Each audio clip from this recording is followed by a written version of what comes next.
পাবনা সদরের শঙ্করপুর গ্রামে আলোড়ন তৈরি করেছে ৩৩ মণ ওজনের ষাঁড় রাজাবাবু, যাকে দেখতে বিভিন্ন এলাকা থেকে আসছে ক্রেতারা, যার দাম ধরা হয়েছে ১৫ লাখ টাকা। তবে এখনও কাঙ্ক্ষিত দাম মেলেনি। এদিকে ক্রেতা বিক্রেতার ভিড়ে জমে উঠেছে জেলার পশুর হাটগুলো। তবে হাটের পরিবেশ নিয়ে বিস্তর অভিযোগ রয়েছে সবার। মুস্তাফিজুর রহমানের তথ্য, ছবিতে প্রতিবেদন।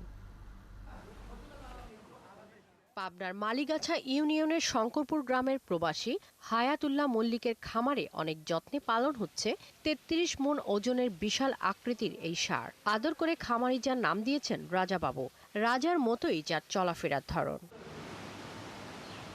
খামারি হায়াতুল্লাহ জানান ২০১৯ সালে এই খামার গড়ে তোলেন তিনি। এবারের কোরবানির ঈদ উপলক্ষে স্বাস্থ্যসম্মত উপায়ে গরু মোটা তাজা করেছেন, আর তার খামারের রাজাবাবুর দাম ধরেছেন ১৫ লাখ টাকা। খালি পাবনা ডিস্ট্রিক্টের না, উত্তরবঙ্গে মনে হয় আমার রাজাবাবুর মতন এত বড় গরুকে এখনো তৈরি করতে পারিনি। অস্ট্রেলিয়ান ফ্রিজিয়ান জাতের এই গরুটি এবার জেলার সবচাইতে বড় গরু। এটি দেখতে অনেকেই আসছেন খামারে।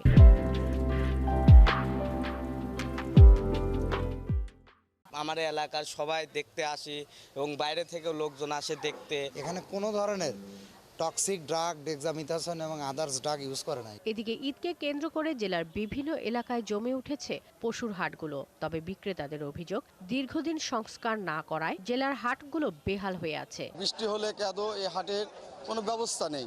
উপরে শেড না থাক, অন্তত তিরপল থাকলেও মাথারা বাঁচে বৃষ্টি বাদলের দিন। ঠিক মতন এসে যে হাটে এক জায়গায় দাঁড়ায় গরু কিনবো, এটা কিনা যায় না আসলে। এ বিষয়ে প্রশাসনের কর্মকর্তারা জানান, হাটের সমস্যাগুলো নিয়ে স্থানীয় প্রশাসনের সাথে প্রাণী সম্পদ অধিদপ্তরের কথাবার্তা চলছে।